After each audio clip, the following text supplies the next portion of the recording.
Dober večer, spoštovano občinstvo. Iskreno dobrodošli v hiši sanjajočih knjig. Prisrčno dobrodošla Jana Kolarič in prisrčno dobrodošel atmosfersko, neatmosferski, etersko, astralno, živi in fizično prisotni Matija Solce.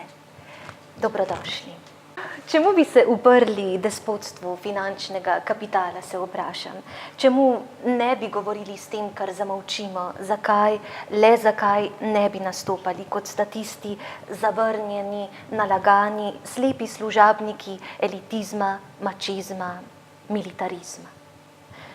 Za ščepec patosa bi se namrgodil ta ali oni, a psihopolitični trik grozi, da bo odjedel še poslednji kanec razsodnosti. Zatorej ne tajimo, da si prav nasmika. Nekdo virtuozno igra poker, poker z ljudstvom. Zdi se, da je človek v nenehnem vzponu.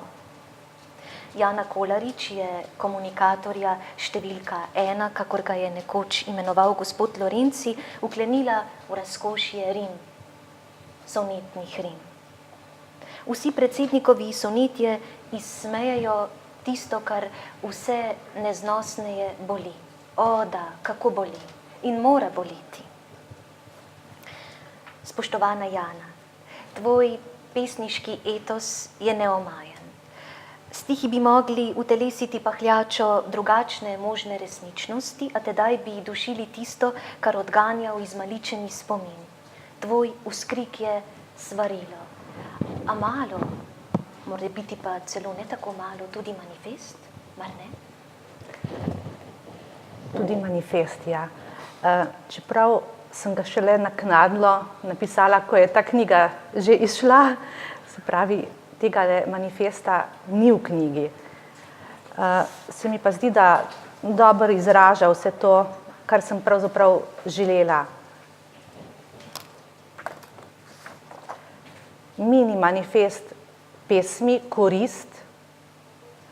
Kako naj silno se državo kosam? Politik nisem, ampak literat.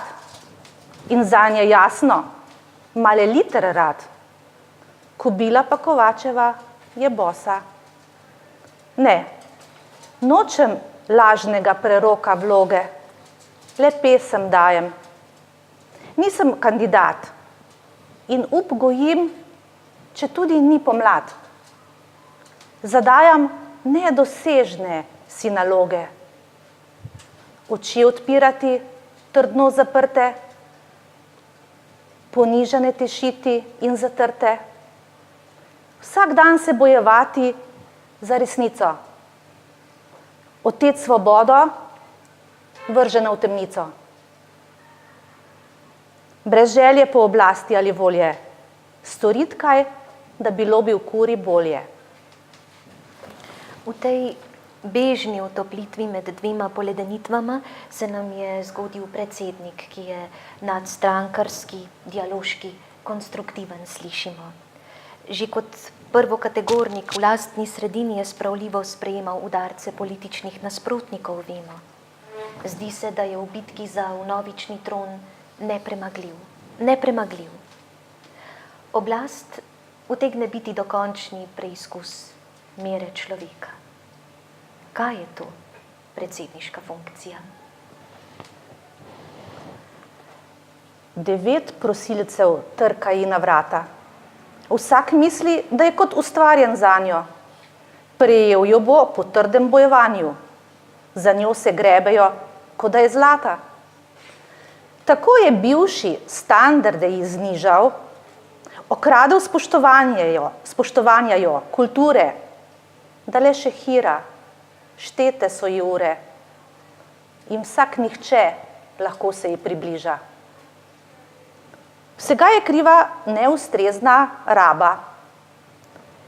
Jo maže na pol klovn, na pol baraba. Bo treba revico od tal pobrati, otresti blato, dobro jo oprati, da spet bo to, kar rabi naša družba. Ne za svoj jaz, za svoj folk služba.